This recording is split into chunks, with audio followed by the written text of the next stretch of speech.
94 जन्म हुनुभयो। म 1996 मा जन्म भएँ। मेरो साइली पनि 1998 मा जन्म भइन्। मेरो कान्छे पनि 100 सालमा जन्म भइन्।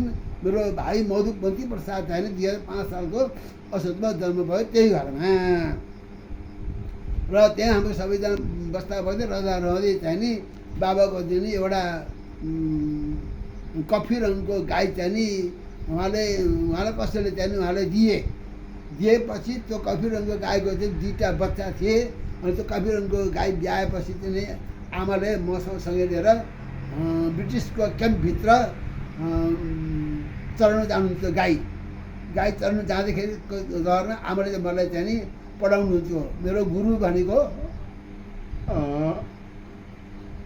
पहिला चाहिँ आमा मलाई क ख ग घ ङ एवं रूपले चाहिँ नि कागजमा नोट गराएर मलाई छिन्डाली गराएर गाई हेर्दै पढाउँदै गर्दै चाहिँ नि मलाई त्यो चिन्दै आएपछि चाहिँ नि मलाई फेरि चाहिँ बाबाले घरमा बसेर पढाइ हुन्न भनेर फेरि एकजना हाम्रै फुपू प्रसादलाई बोलाएर मेम्यो इमा भन्ठामा गएर 6 महिना बसेर पढेँ। उहाँ पनि मेरो पढाइ हुन नसकेको हुनाले बाबाले चाहिँ फेरि म पुनः घरमा लिएर आउनुभयो।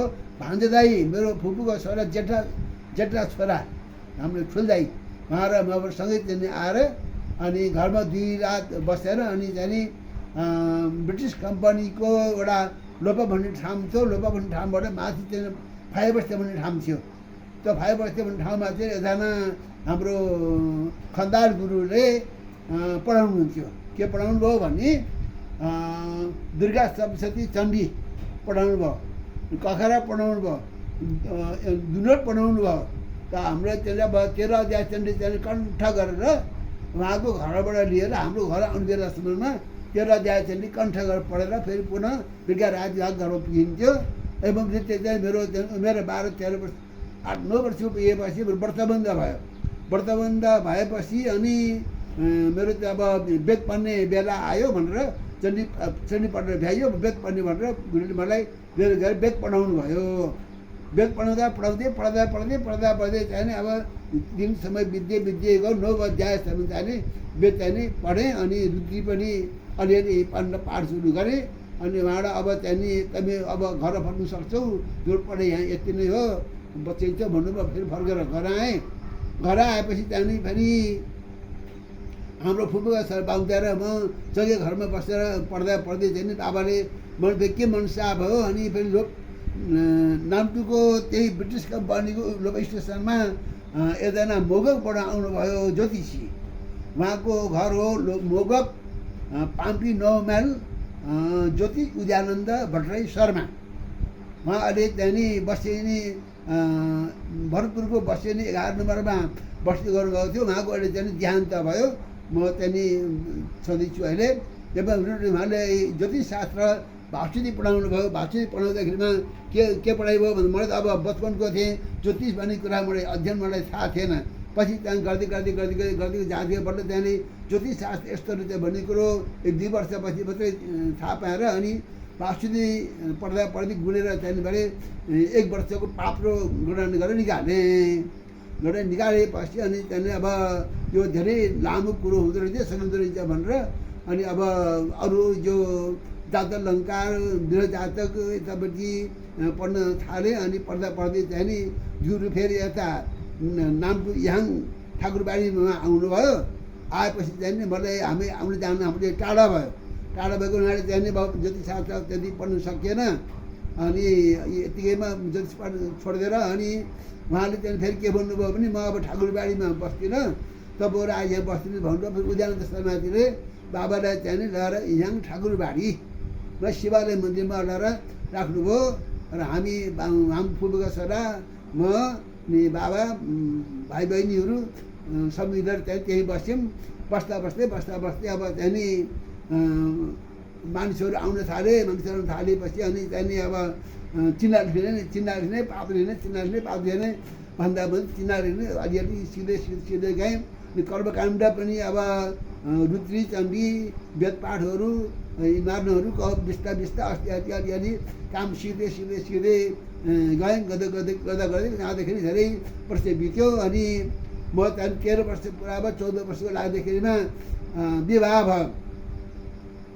विवाह कसरी भयो भन्नुहुन्छ भने अब मेरो ससुराले मलाई चाहिँ नि उनको छोरी 8 वर्षको उमेरमा कन्यादान गर्नुभयो। यो मेरो गर्व चाहिँ नि हजुरको छोराले दिएँ भनेर बाबालाई मेरो ससुराले भनेर त्यो वचन पालना गरेर बाबाले चाहिँ म 14 वर्ष पुगेर 15 वर्ष लाग्दाखेरिमा मैले विवाह गरेँ। विवाह गरेको दिन अलिअलि थाहा थियो, बर्खाको टाइम थियो, पानी परिरहेको थियो, हिलो थियो अनि मैले त्यति चाहिँ विवाह गरेँ के हो कसो भन्ने कुरो मैले केही पनि थाहा थिएन। अनि दिन बित्दै गएपछि त्यहाँदेखि अब म त्यहाँदेखि चाहिँ 25-26 वर्षको उमेरमा त्यहाँदेखि ठुली छोरी जन्मिन्। ठुली छोरी अब लीला देवी अर्याल हुन्। ठुली छोरी जन्मिन्, त्यहाँबाट माइली छोरी जन्मिन्। त्यहाँबाट यहाँ नेपाल आउने कार्यक्रम चल्यो र त्यहाँदेखि महेन्द्र सरकारले चाहिँ हामीलाई बर्मामा गएर त्यहाँदेखि मेरा नेपालीहरू जे जति हुनुहुन्छ आउनुहोस् नेपालमा आउनुहोस्, म तपाईँलाई चाहिँ जमिन दिन्छु र त म बसोबास आफ्नो चलाउँछु भन्ने किसिमको आदेश भएर अनि हामी त्यहाँदेखि उहाँको कागजपत्र बनाएर त्यहाँदेखि नेपाल आयौँ। 21 सालमा आयौँ। 21 सालमा आएपछि हामीलाई त्यहाँदेखि श्रीमान सरकारले त्यहाँदेखि भरतपुरको बस्यौँ भन्ने ठाउँमा त्यहाँदेखि सानो सानो झुपडाहरू बनाइदिनु भयो र 5-6 महिना चाहिँ त्यहाँ बस्यौँ। त्यहाँ बस्दा त्यहाँदेखि फेरि उहाँले बुटोबा कम्पनी खोलेर त्यो बुटोबा कम्पनी इजरायल मगाएर अनि हाम्रो एकजना यो कृषि सम्बन्धीको गौरी बाजे भन्ने हुनुहुन्थ्यो, उहाँले त्यहाँदेखि यहाँ नलपुरमा आएर जग्गा जमिन नापचाप गर्नुपऱ्यो। त्यहाँदेखि कति कुरिया मान्छेसँग कति कुरिया जमिन चाहियो कसरी दिनुपर्छ भन्ने कुरो छुट्याएर त्यहाँदेखि दिनुभयो। अनि 22 सालको वैशाख जेठतिर त्यहाँदेखि हामीले जमिन प्राप्त गरियो 2 बिघा जति। अब म त्यहाँदेखि पढाइको लाइनको मात्रै भएको, अब कुनै कृषिपट्टि म थाहा नभएको मलाई अब कृषि काम कति बेला जानेको। अब यो कोदालो बन्चरो हसुवा दाउ इत्यादि कुराहरूले चाहिँ जमिन विकास गर्दाखेरि मलाई अलिकति टाइम पनि लाग्यो, दुःख पनि भयो, कष्ट पनि पाएँ। अब त्यहाँदेखि त्यसै आधुनिक पनि भएको छैन, आधुनिक खानेकुरा आधुनिकहरू चाहियो। अब बाबा आमा भाइहरू बहिनीहरू सबैलाई पाल्नु पोस्नु गर्नुपर्ने कुराहरू आयो। म एउटा अलि दुःखको कुराहरू आयो। त्यहाँदेखि यो भरतपुरबाट डोको बोकेर त्यहाँदेखि यहाँ नलपुरसम्म आउँदाखेरि मलाई अलिक कठिन नै। कति लाग्यो त्यहाँ भरतपुरबाट यहाँ आउन समय कति लाग्यो? समय दिन अब कहिले कहिले त्यहाँदेखि मागेर हिँड्दाखेरि बाटोमा बासा बस्नु पर्थ्यो, पितलजीहरू बासा बस्नु पर्थ्यो, कहिले पसेरामा बासा बस्नु पर्थ्यो, कहिले बिहान त्यहाँदेखि मागेर खाना खाएर हिँडेपछि बेलुका 4 बजी 5 बजी यहाँ पुगिन्थ्यो। एवं गर्दा गर्दै अब दिन बिताएँ। बिचमा कहाँ बस्नु पर्थ्यो? यहीँ देवती नगरपालिका। अनि यहाँ आउन नसकेपछि बिच बाटोमा कहाँ बस्ने? उहाँ भरतपुरबाट हिँडेपछि पितौजी घाटमा आएर बस्ने, पर्सेटामा आएर बस्ने, रात त्यही काट्ने। भोलि बिहान उठेको हुन्छ। अनि नारायणी नदीमा चाहिँ बोटे आउँछ डुङ्गा तार्नलाई, डुङ्गामा चाहिँ बोटे तारेर। कति पैसा लाग्थ्यो हजुर? त्यतिखेर कति पैसा लाग्थ्यो? एकजना 1 मोहर लाग्थ्यो। 1 मोहर 1 रुपियाँ 2 रुपियाँ हुँदै गयो।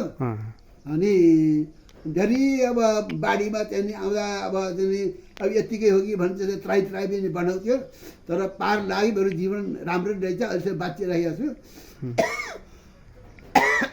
र यहाँ आएपछि म त्यहाँदेखि 35-36 वर्ष 60 सालमा त्यहाँदेखि फेरि एकजना भरतपुर उहाँको घर चाहिँ पर्वत जिल्ला कुस्मा त्यहाँदेखि शीर्षबाट एकजना ज्योतिषी आउनुभयो, ज्योतिष टिकाराम भट्टराई शर्मा हाम्रो घरमा आएर बासा बस्नुभयो। बासा बस्दाखेरिमा त्यहाँदेखि मैले लेखेका चिन्हहरू उहाँले हेर्नुभयो। मैले लेखेका चिन्ह उहाँले हेर्दाखेरिमा त्यहाँदेखि उहाँलाई धेरै मलाई मनसा जाग्यो भन्ने कुरा गर्नुभयो। अनि मनसा जागेपछि उहाँले चाहिँ मलाई बोलाउनु भयो, ल तपाईँ चाहिँ नि मेरो ठाउँमा आउनुहोस्, म तपाईँलाई काम दिन्छु, काम गर्नुहोस्, तपाईँ निर्वाह चल्छ भन्ने किसिमको कुराहरू गर्नु पऱ्यो। अनि भरतपुर उकालोमा गएर बसेँ। 37 सालबाट गएर चाहिँ उहाँसँग बस्दा चिना लिँदै कर्मकाण्ड काम गर्दै 36 वर्ष उहाँसँग मैले बिताएँ र राम्रै भयो, राम्रै छ। मेरो घर परिवार सबैलाई त मैले त्यही भरतपुरको उकालोमा 36 वर्ष कहाँ बस्नु? र अब सधैँभरि बाहिर बस्नु हुँदैन भनेर छोराहरूले चाहिँ नि घरमा आउनुहोस् भने किसिमको सल्लाह गरेर अनि घरमा आएँ म चाहिँ नि 71-72 सालमा घरमा आएँ।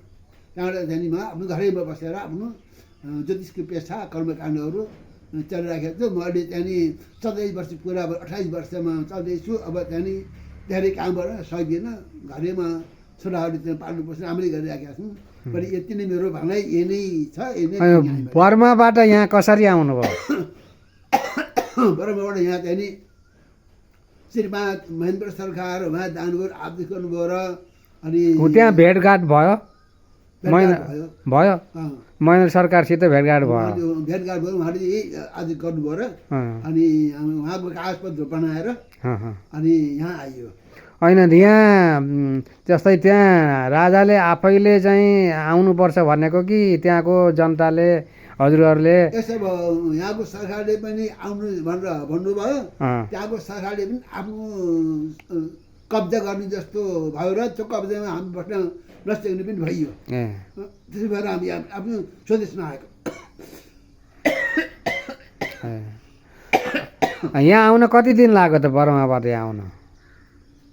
अब बर्माबाट यहाँ आउन डाम्टोबाट म चाहिँ नि लास्योमा आएँ। लास्योबाट चाहिँ नि म रेङ्गुन आएँ, 2 दिन लाग्यो। रेङ्गुनमा आएर बसेपछि अब कलकत्ता आउने टिकट चाहियो। फेरि त्यहाँ 20-22 दिन जति रेङ्गुनमा बसेर कलकत्ता आउने टिकट पाइयो। अनि कलकत्ताबाट चाहिँ नि यहाँ आउँदाखेरिमा चाहिँ नि म नजानेको 9वटा मान्छे थिएँ। म केही जानेको थिइनँ, बाटो केही कता कसरी हिँड्नुपर्छ भन्ने कुरो मैले केही बुझेको थिइनँ। एकजना चाहिँ नि बाको चेला जस्तै चाहिँ नि कविराज श्रेष्ठ भने निहार हुनुहुन्थ्यो। बाको चेला जस्तै हुनुहुन्थ्यो। उहाँले चाहिँ नि म लिएर जान्छु, म पार लगाउँछु भनेर उहाँले कलकत्ताबाट चाहिँ नि रेल चढेर रक्सुल आयौँ। रक्सुलबाट आएर चाहिँ नि अब भरतपुरमा आयौँ। भरतपुरमा आएर धर्मशालामा बस्यौँ।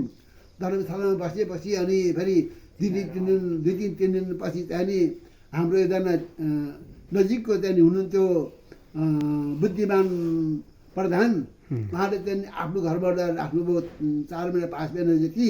त्यहाँबाट शेर्पा सरकारले चाहिँ हामीलाई अब जमिन दिने भएको हुनाले तपाईँले झुपडामा आएर बस्नुहोस्, तपाईँहरूको चाहिँ नि म नाममा टिप्छु भन्नु कुरा गर्नुभयो। अनि हाम्रो नाम, पहाडको नाम, बाबाको नाम, मेरो नाम, बुढोबाको नाम, एवं 3 पुस्ताको नाम देखेर चाहिँ नि उहाँले लिएर आएपछि हामीलाई चाहिँ नि यहाँ यो पुण्डवास कम्पनीले हामीले जग्गा दिएको। कति जग्गा दियो? 2 बिघा दियो। 2 बिघा पहिला 2 बिघा दियो। 2 बिघा दिएर भ्याएपछि अनि त्यसको फलानी गरेर अनि खेती गरेर उब्जाएपछि पुण्डवासले बुझाएपछि उसले चाहिँ नि फेरि हामीले 2 बिघा थप दियो र 4 बिघा जग्गा पाउनु हुन्छ। यो आफ्नो जीवनको कुराहरू चाहिँ जानकारी गराइदिनु भएकोमा धन्यवाद।